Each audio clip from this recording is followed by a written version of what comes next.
એ security કરવાનું કામ સરકારનું, તો સરકાર એમાં ફેલ થઈ. ટોટલી કાશ્મીર જોડેનો વ્યવહાર જવા આવવાનું બધું ટોટલી બંધ કરી દેવું જોઈએ. તો સૌથી પહેલા તો કચરો અંદરથી સાફ કરીએ અને પછી બહાર પૂરું કરીએ. અને આપણા કોંગ્રેસ સરકાર હતી ત્યારે તો ડાયલોગ ફરી હુમલા ફરી ડાયલોગ. કોંગ્રેસ સરકાર તો કશું જ ના થયું હોત. દેશના દરેક નાગરિકે મોદી સાહેબને સહકાર આપવો પડે. પાકિસ્તાનમાં એટલા આતંકવાદી કેમ છે? કારણ કે ત્યાં ભિખારા છે. કાશ્મીર તો આપણા બાપનું જ છે, કોઈના બાપનું નથી. આતંકવાદીને ઓદી મારવાના આમાં કોઈની મંજૂરી લેવા ના હોય, અને મંજૂરી લેવા જાય તો એનાથી મોટો મૂર્ખો કોઈ નહીં આ દુનિયામાં. તું મોદીને કહે તું પાણી બંધ કરીશ ને અમે તારો શ્વાસ બંધ કરી દઈશું. એટલે એ લોકો છે ને રાક્ષસ છે, માણસ નથી. પહેલગામની ઘટના બાદ હવે દરેક ભારતીયોના મનમાં ગુસ્સો છે કે હવે પાકિસ્તાનને આપણે બતાવી દેવું જોઈએ કે ખરેખર ભારત કયો દેશ છે કે જે પાકિસ્તાનને ઉખાડીને ફેંકી દે છે. પરંતુ અત્યારે આપણે લોકોને પૂછીશું કે એકચ્યુઅલમાં એવો શું માને છે કે હવે પાકિસ્તાન સાથે શું કરવું જોઈએ આપણે. એટલા માટે થઈને આજનો આ વિડીયો પૂરો જોઈને જજો. અચ્છા, જે બી ઘટના બની એને પહેલા તો કેવી રીતના જુઓ છો અને આતંકવાદીને શું સજા મળવી જોઈએ?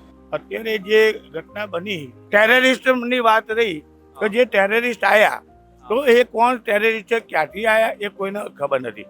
આ બધું કાલ્પનિક છે. અને 26 જણા જે મરી ગયા પાકિસ્તાનથી થયા એ આપણને ક્યાં ખબર, તમને મને ક્યાં ખબર. તો બોર્ડર ઉપર રહેલા લોકો, સિક્યુરિટી જે સરકારનું ભારતની સરકારની જવાબદારી છે. કોઈ માણસ બહારનો ઘૂસી જાય, ચાઇનાથી ઘૂસી જાય, પાકિસ્તાનથી જે બોર્ડરથી ઘૂસે, એ સિક્યુરિટી કરવાનું કામ સરકારનું. તો સરકાર એમાં ફેલ થઈ અને એમાં 26 જણા 27 જણા જે મરી ગયા એ ખરેખર નિર્દોષ લોકો મરી ગયા તો આ બેદરકારીના કારણે. હવે આ જે આખા દેશનો માહોલ ધર્મવાદ કોમવાદથી ભયભીત છે. કે આપણે તો આ હુમલો કર્યો કાંઈ કર્યું નહીં, બરાબર? જે આપણે મોદી સાહેબ જે કરે કરવું માન્યતા સરકાર કરે છે. સરકાર કરે ખરું સાહેબ. જે સરકાર કરે ખરું, કારણ કે સરકારના હાથમાં છે, હુમલો થયો છે, શું કરવું શું નહીં. પાકિસ્તાનને અત્યારે હાલના જે આપણો આ પહેલગામનો જે બનાવ બન્યો છે, જે આપણા ભાઈઓને બધાને મારી નાખવામાં આવે આતંકવાદીઓએ, એમાં જો પાકિસ્તાનનો સપોર્ટ હોય તો પહેલાં તો પાકિસ્તાનથી શરૂઆત કરવી જોઈએ, આતંકવાદીઓને ખલાસ કરવા જોઈએ અને પાકિસ્તાન સાથે તમામ વ્યવહારો ખરેખર બંધ જ કરવા જોઈએ. આની પહેલાં બી એક ઘટના બની હતી જેમાં એવું કહેવામાં આવ્યું હતું, આપણા નરેન્દ્ર મોદી સાહેબે એવું કીધું હતું કે હવે પાકિસ્તાન સાથેના કોઈ પણ નાતો નહીં રહે. આજે ક્રિકેટરોને પણ અહીંયા અલાઉડ નથી ઇન્ડિયામાં, બરાબર? તો એ રીતે કોઈ પણ એમની જોડેનો વ્યવહાર, કોઈ પણ વ્યવહાર બંધ કરી દેવો જોઈએ. વારંવાર આવા બનાવ બને છે અને વારંવાર એક ને એક વસ્તુ કહે છે કે એમની સાથે આપણે આમ કરી દઈશું, આપણે એમની સાથે બંધ કરી દઈશું. એવું ક્યારેય થતું નથી, કરવું જોઈએ. એ તો મેં કીધું એટલા માટે તમે એના આતંકવાદી ગમે એટલા મારશો, બીજા આવશે. ગમે એટલા મારતા જ આટલા વર્ષોથી આપણે 74 વર્ષથી મારીએ છીએ, બીજા આવતા રહે છે. કારણ કે એની પાસે ત્યાં નવરા પડ્યા જ છે, જેને મોતનો ડર નથી, હાવ નવરા ખાવા પીવો ના આપે, એ બધા તૈયાર જ છે મરવા માટે. એનાથી એને કોઈ ફરક નથી પડતો. ફરક ક્યારે પડે? એના આકાઓ એટલે આર્મી. ટોટલી કાશ્મીર જોડેનો વ્યવહાર જવા આવવાનું બધું, કાશ્મીર ફરવા જાય છે એ બધું ટોટલી બંધ કરી દેવું જોઈએ. એમની આવક જ બંધ કરી દેવી જોઈએ કે જેનાથી એ લોકો આગળ આપણા પૈસાથી આગળ આવે છે. એ ટોટલી વ્યવહાર બંધ કરી દેવો જોઈએ અને કોઈ એમને માફી આપવી જ ના જોઈએ. મોદી સાહેબ તો કરે છે, મોદી સાહેબ એકલા ઉપર છોડાય નહીં, તમારે બી એટલો પૂરો સહકાર આપવો પડે. દેશના દરેક નાગરિકે મોદી સાહેબને સહકાર આપવો પડે. મોદી સાહેબ ઉપર છોડો એ ન ચાલે. મોદી તો કરે જ છે, મોદી સાહેબ તો કરે જ છે બધું. તો મોદી સાહેબ એમ થોડી કહે છે કે તમે કાશ્મીરમાં ના જાઓ. મોદી સાહેબ ના કે પણ તમે સહકાર આપો ને કે ભાઈ આપણે જવું જ નથી, એમની આર્થિક બધી પરિસ્થિતિ તોડી નાખો. આ આવક આવે છે એમાંથી જ બધું ઊભું થાય છે ને, એના જ પૈસાથી એ લોકો આતંકવાદમાં આપે છે ને, પૈસા એમાંથી જ આપે છે ને આતંકવાદને. તો એ પૈસો જ જતો બંધ થઈ જાય તો ક્યાંથી આપવાના? એપી સેન્ટર તો પાકિસ્તાન છે એનું, એટલે એ પાકિસ્તાનને આખા સેન્ટર છે ને એને હાવ નાબૂદ કરો. અને એ આ ભાષાથી ના થાય, કરી બતાવો ને તો જ થાય. વારંવાર ઘટનાઓ બનતી જાય છે અને વારંવાર પબ્લિક એમ જ કહે પાકિસ્તાનને ખલાસ કરવું પડે. પણ આમને આમ તો મોદી સાહેબે 10 વર્ષ 15 વર્ષ નીકાળી દીધા, ક્યારે પાકિસ્તાન ખલાસ થશે? તો આપણો બધાનો સપોર્ટ જ છે, આપણે કોઈ ના પાડતું જ નથી. અને અત્યારે આપણે હિન્દુ મુસ્લિમ નથી કરવાનું, આતંકવાદી ખલાસ કરવાનું છે. કારણ કે હિન્દુ અને મુસ્લિમ તો બંને ભારતમાં છે. એટલે આપણે પાકિસ્તાન સામે નજર રાખવાની છે, આતંકવાદી સામે રાખવાની છે. હિન્દુ મુસ્લિમ નથી કરવાનું. તમે તમારી રાજકીય લેવલે તમે અત્યારે હિન્દુ મુસ્લિમ કરી અને અત્યારે તો ઝઘડવામાં ખાલી હિન્દુ મુસ્લિમ જ ચાલે છે. પાકિસ્તાનને તો કોઈ ફરક પડતો જ નથી. એટલે હિન્દુ મુસ્લિમ એક બાજુ મૂકો અને પાકિસ્તાનને પતાવો, આતંકવાદીઓને પતાવો. રાજકારણ ના રમવું જોઈએ. જ્યારે આટલા લોકો શહીદ થઈ ગયા હોય આપણા પહેલગામની અંદર, પછી એની અંદર રાજકારણ ના આવવું જોઈએ. એમાં હિન્દુ બી છે, મુસ્લિમ પણ છે જે મરવામાં આવ્યા છે. એટલે પ્રોપર કાશ્મીરની વાત ના કરવાની હોય. આપણે આતંકવાદી અને પાકિસ્તાનને પતાવવાની વાત કરવાની હોય, કારણ કે અત્યારે કાશ્મીર પણ એક ભારતનો ભાગ જ છે. એટલે આપણે ત્યાં બધું બંધ કરી દઈએ તો ચલો ત્યાંના બી આપણા માણસો છે કે ભાઈ એમને તકલીફ પડે રોજગારમાં ને, એટલે કાશ્મીર તો આપણો ભાગ છે, એને આપણે છોડી દઈશું તો પાકિસ્તાન બધું લઈ લેશે. એટલે પાકિસ્તાનને ખલાસ કરો, આતંકવાદીને ખલાસ કરો. કાશ્મીર તો આપણા બાપનું જ છે, કોઈના બાપનું નથી. પાકિસ્તાનને અત્યારે ડાયરેક્ટ તો ભારત ઓવર કરવાની સ્થિતિમાં નથી, કેમ કે 30,000 આંકડો એવું બોલાય કે 30,000 કરોડનું પર ડે નુકસાન થાય ભારતને, અને ભારતની ઇકોનોમી એટલી સ્ટ્રોંગ નથી અત્યારે કે પર ડે આટલું નુકસાન વેઠી શકે. એટલે પાકિસ્તાનને એના જ રવૈયાથી મારવો જોઈએ, પેલા ભૂખે મારો, તરસે મારો અને પછી એને પતાવી દો.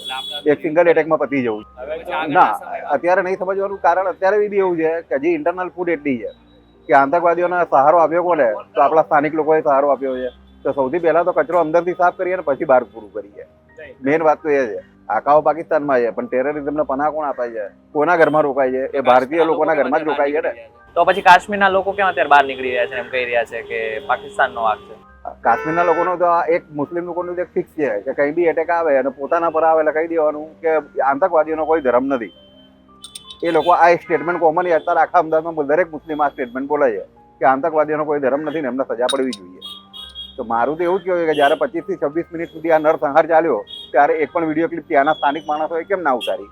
કેમ આતંકવાદીઓના ચહેરા દેખાઈ જાય એટલા માટે કે એમને છુપાવવા માટે, કે એમને બચાવવા માટે? આમ તો નાની નાની વિડીયો ક્લિપ બજારમાં હોય છે કે નદીમાં કોઈ તણાતો હોય તો બચાવવાની જગ્યાએ એની ક્લિપ ઉતરતી હોય છે. બરાબર, પહેલા તો અંદરનો કચરોને સાફ કરવાની જરૂર છે કે જે લોકોના ટીચિંગ મળે એ મદ્રેસાઓથી ને એમાંથી. મદ્રેસા તો અમદાવાદમાં પણ છે. અમદાવાદમાં પણ છે, હા છે જ ને. તો અમદાવાદમાં બી ટેરરિઝમ એક્ટિવિટી આટલી બધી, જુવાપુરાના બધામાં કેટલા બધા વસ્તુઓ પકડાઈ છે અત્યાર સુધીમાં. એની જે મોટો છે ને, મદ્રેસાનો મોટો તો ધાર્મિક શિક્ષણ આપો. એની જગ્યા પર થઈ રહ્યું છે કે હિન્દુઓ કાફીર છે અને મદ્રેસામાં એવું શીખવાડવામાં આવે કે નાના કામો તમે અપનાવી લો અને હિન્દુઓના ઘરમાં ઘૂસતા જાઓ. જે રીતે કે AC repairing, fridge repairing, TV repairing, આ બધા નાના કામો છે જે હિન્દુઓ છોડી રહ્યા અને એ લોકો અપનાવી રહ્યા છે. પાકિસ્તાનમાં એટલા આતંકવાદી કેમ છે? કારણ કે ત્યાં ભિખારા છે અને એ લોકોને તમે ખાવાનું, કપડાં આપો એટલે બધા આવારા ઓલાદ નહીં, આપણે રખડે ભિખારી એવા જ છે. એને કોઈ મરવાનો આ તે કોઈ બીક નથી. અને એ લોકોને એટલે એને આકાઓ છે, એને ખબર છે કે આવા મરવા માટે એ લાખો છે, ભલે ને મરતા, એને ખેલ જોવો છે. હું તો એટલું જ કહું છું કે પાકિસ્તાન છે ને નામો નિશાન ના રહેવું જોઈએ પાકિસ્તાનનું. પાકિસ્તાનને એકદમથી ઉડાડી જ દેવું જોઈએ.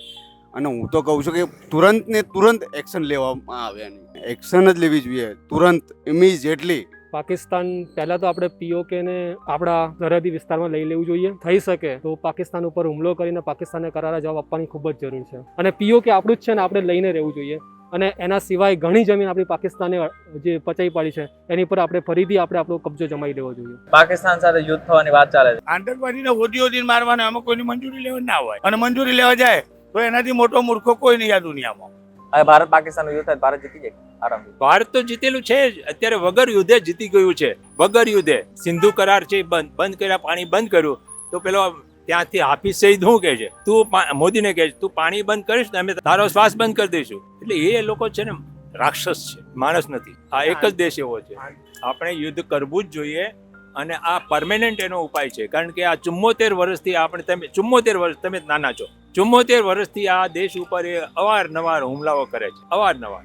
અને આપણા કોંગ્રેસ સરકાર હતી ત્યારે તો ડાયલોગ, ફરી હુમલા, ફરી ડાયલોગ. મોદી સાહેબ આવ્યા પછી જ કીધું ડાયલોગ અને આતંકવાદ એક સાથે નહીં ચાલે. એટલે એ બંધ થયું. હવે એને પરમેનન્ટ સાફ કરી નાખ્યું. અચ્છા, કોંગ્રેસના રાજમાં તમે કોંગ્રેસનું રાજ પણ જોયેલું છે ને, એ કેવું હતું? કોંગ્રેસના રાજમાં ઇન્દિરા ગાંધી સુધી થોડુંક સારું હતું, એટલે વર્લ્ડ લેવલ પર થોડુંક સારું હતું, પણ એ પછીથી આખું અર્થતંત્ર ડોળે ગયેલું છે. કોંગ્રેસ સરકારો તો કશું જ ના થયું હોત, અને કોંગ્રેસની સરકારો તો વકફ બોર્ડને એટલા બધા છુટ્ટી મળી ગઈ હોત કે જેમનું બિલ હતું રજૂ કરવાનું, જે નરેન્દ્ર મોદી સાહેબની સરકાર આવી પહેલા, તો અત્યારે આપણું કશું સલામત ના હોત. એ લોકો આપણા ઘરમાં ઘૂસીને બી એવું કહેતા કે આ વકફ બોર્ડની જગ્યાએ તમારે ખાલી કરી દેવાની. તમે જોયું, દરેક લગભગ મોટા ભાગના જેટલા પણ લોકો આપણે મળે એ બધા જ લોકોનું કહેવું છે કે પાકિસ્તાન ઉપર આપણે કબજો કરી લેવો જોઈએ, અથવા તો પાકિસ્તાનને બતાવી દેવું જોઈએ કે ભારત એ કયો દેશ છે કે જે પાકિસ્તાનને ઉખાડીને ફેંકી શકે છે. પરંતુ આ બાબતે તમે શું વિચારી રહ્યા છો? પાકિસ્તાનને શું સજા થવી જોઈએ? એમને જરા કોમેન્ટ કરીને ચોક્કસથી કહેજો. વિડીયો પસંદ આવે તો વિડીયો લાઈક અને શેર જરૂરથી કરજો. તથા આજ ઇન્ફોર્મેટિવ વિડીયોઝ માટે VTV ડિજિટલ સાથે જોડાયેલા રહેજો.